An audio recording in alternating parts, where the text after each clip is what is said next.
Bonsoir mesdames et messieurs, vous écoutez les programmes du studio Kalangu en direct des zones de nos radios partenaires pour l'édition de 17h. Au micro, je suis Rukai Top Draman.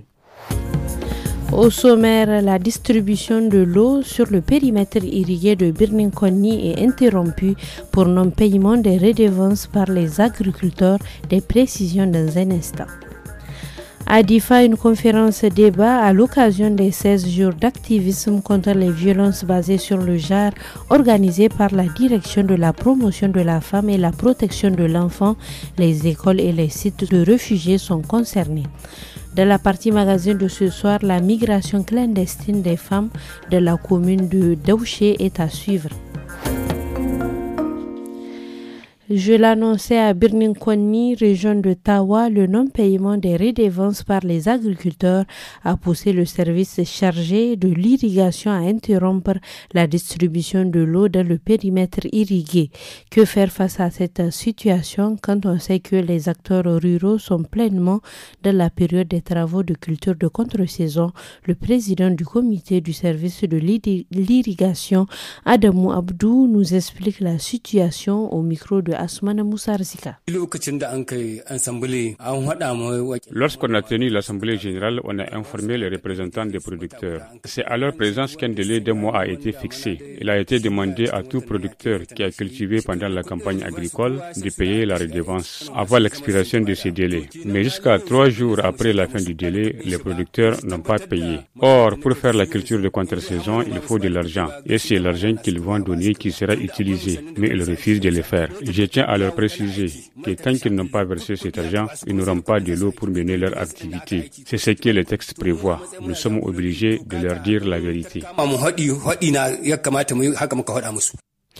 Autre aspect de ce journal, face aux difficultés liées à l'insécurité, certaines femmes éleveurs de la région de Tillabéri se sont reconverties en agricultrices. C'est le cas de Fatih Haruna, ressortissante du village de Haïnisimoru de la commune rurale de Damana, suivant son témoignage au micro de Hawa Ousmane. Elles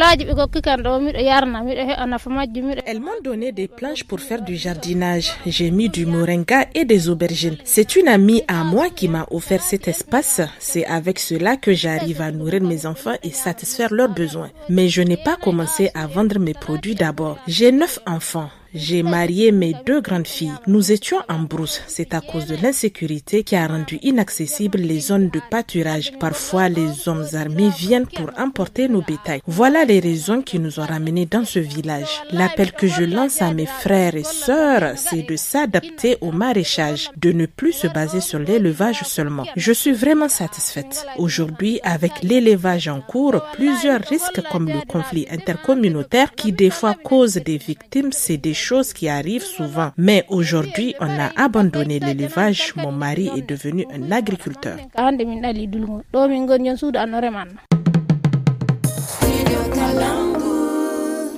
Partons à Difa où à l'occasion des 16 jours d'activisme contre les violences basées sur le genre, une conférence débat a été organisée par la direction départementale de la promotion de la femme et de la protection de l'enfant avec l'appui de l'UNFPA sur les sites des réfugiés et les établissements scolaires secondaires. Madame Harika Aya, directrice de la promotion de la femme, énumère les violences basées sur le genre les plus fréquentes au micro de Mani Moussa. Les femmes sont victimes de plusieurs types de violences, dont entre autres les viols, les violences sexuelles, les violences physiques qui laissent des séquelles sur le corps de ces dernières durant toute leur vie. Il y a aussi les violences psychologiques qui constituent une torture morale pour les femmes qui sont obligées d'encaisser les conséquences. La 5e violence dont sont victimes les femmes, c'est le mariage des enfants qui provoque la fistule chez les jeunes femmes. Enfin, la violence sur la richesse, c'est-à-dire le détournement des biens d'autrui.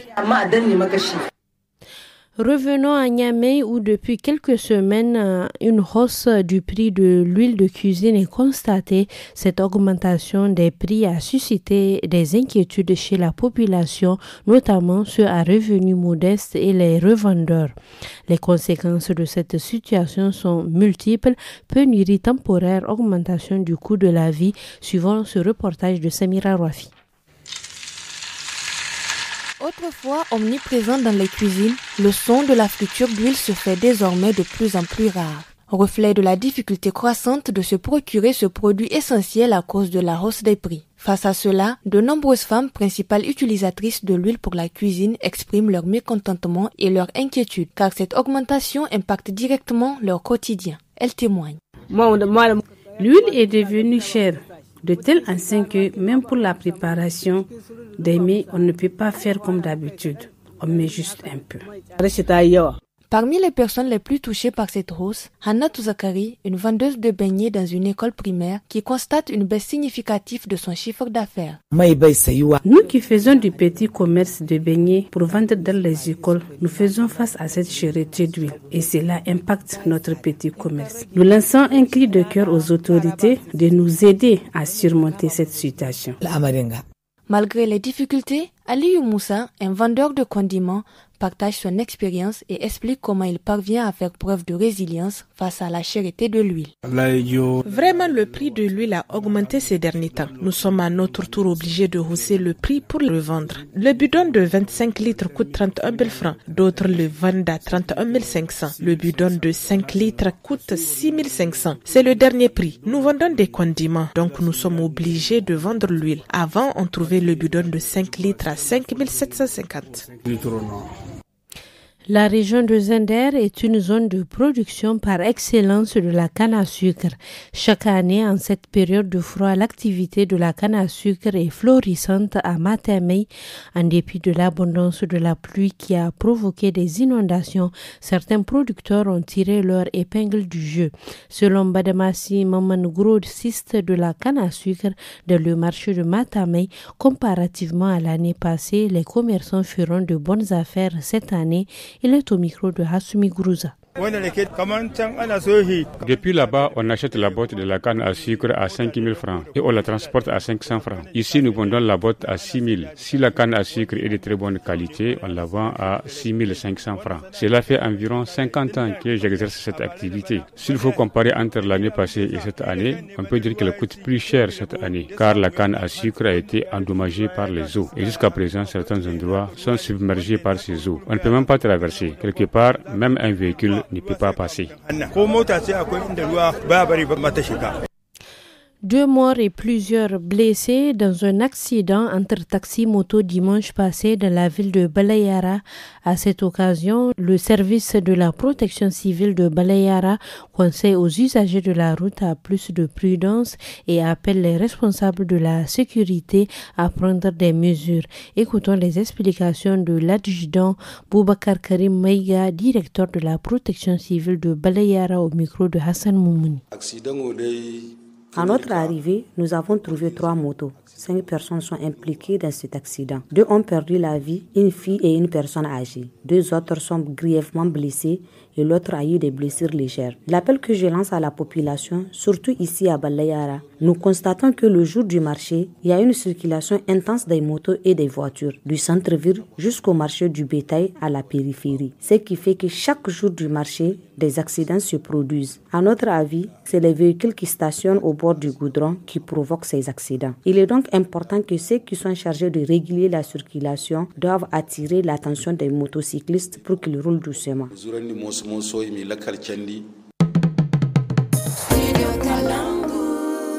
La suite de ce journal, le 1er décembre 2024, fut commémoré le 80e anniversaire du massacre au camp de transit à Thioroye, République de Sénégal, des soldats africains engagés pour la libération de la France sous occupation allemande et ce pour avoir réclamé leurs soldes et primes de guerre. La France, après 80 ans de silence dit cette fois-ci reconnaître les faits. Quel espoir pour ces victimes, leurs ayants droit et les ex-colonies françaises. Écoutons l'analyse du PhD Mahmoud Jibo, professeur titulaire de l'Université de Kames, enseignant-chercheur au département Histoire, faculté des sciences humaines, Université Abdoumouni de Niamey. Il est au micro de Ali Niali. On peut espérer que la vérité sera établie. Certains s'attendent à des dédommagements. On peut faire des réparations, mais ça ne peut pas réparer le préjudice. Moralement, il est inadmissible qu'on cache la vérité pendant 80 ans et que même maintenant que le débat est ouvert, que l'on hésite. Mais c'est simple, il n'y a qu'à ouvrir les fosses communes. Les archéologues savent décompter les cadavres.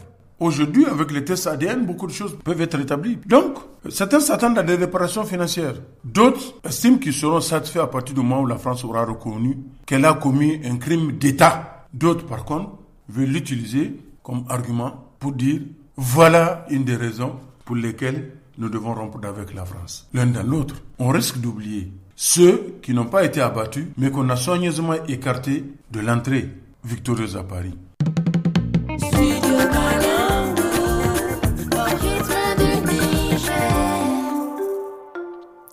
Et puis la partie magazine de cette édition, dans la commune rurale de Daouché, située dans le département de Kanké, les femmes investissent au moins 300 000 francs CFA pour tenter l'aventure migratoire clandestine vers les pays comme la Libye ou l'Algérie.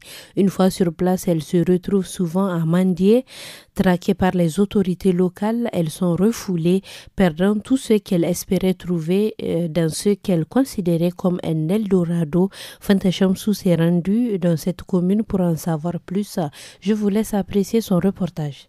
À seulement 15 km de Matamei, la commune rurale de Daouché est l'une des zones les plus touchées par le phénomène migratoire. Ce sont principalement des femmes, souvent accompagnées de jeunes enfants, qui se lancent dans cette aventure périlleuse. Une situation alarmante que déplore Hachim El Hajmouda, chef du village. Selon lui, plusieurs facteurs expliquent cette réalité. C'est de notre faute, nous les hommes. On ne les nourrit pas et puis il y a l'ignorance. Il y a aussi ces mariages aux dépenses ostentatoires, des femmes qui envoient depuis l'Algérie ou l'Arabie Saoudite de l'argent pour l'organisation des mariages de leurs filles. Cela incite d'autres femmes à vouloir partir. D'autres femmes, c'est à partir d'un simple voyage pour leur village que vous apprendrez qu'elles sont déjà parties. Ces femmes dépensent entre 400 000 et 700 000 francs CFA, parfois en vendant leurs biens ou en s'endettant simplement pour couvrir les frais du voyage. Pourtant, peu d'entre elles parviennent à atteindre les frontières de l'Algérie ou de la Libye. Shafa Hayou, une ancienne migrante, n'a réussi qu'à passer 2 semaines dans la capitale algérienne avant d'être refoulée. Elle témoigne.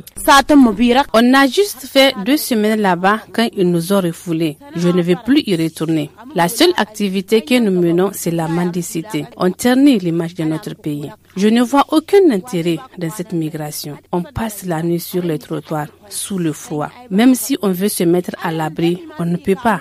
Quand on s'approche de la ville, ils nous accusent d'être en flagrant délit, en disant que c'est haram. Aïchatou Oumarou, âgée d'une 50aine d'années, a également été refoulée d'Algérie il y a 8 ans. Aujourd'hui, devenue relais communautaire, elle utilise son expérience pour sensibiliser celles qui envisagent encore de tenter cette aventure risquée. Nous sommes dans des associations féminines qui sont dans la ville de Daouché et alentour. Ces derniers temps, le voyage sur l'Algérie, c'est un véritable casse-tête. Il faut au moins avoir la somme de 300 000 francs. Si la femme dispose de cet argent, à mon avis, elle peut bien entreprendre. Par contre, il y a même d'autres femmes qui font le voyage à crédit. Soit disant elles vont rembourser une fois sur le terrain. Ça finit très mal avec des problèmes qui vont jusqu'au tribunal.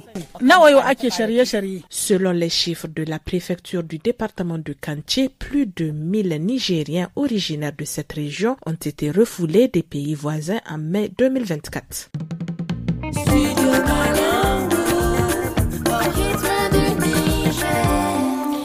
Merci à vous de nous avoir écoutés. C'est ici que prend fin cette édition d'information. Au revoir. Tous les jours, écoutez les programmes du Studio Kalangu sur les ondes de nos radios partenaires. Et sur WhatsApp au 80 06 88 54 à partir de 17h. n'oubliez pas nos rendez-vous hebdomadaires. Lundi, nous abordons une question de droit dans la partie magazine. Mardi, suivez le magazine Bien-être à la fin des journaux et le forum Espace Femmes à 18h15. Ne manquez pas le forum de la presse du vendredi pour le décryptage de l'actualité de la semaine. Samedi et dimanche, place à l'actu des jeunes à partir de 17h, suivi de Tous à la Fada. Studio Kalangu au rythme du Niger.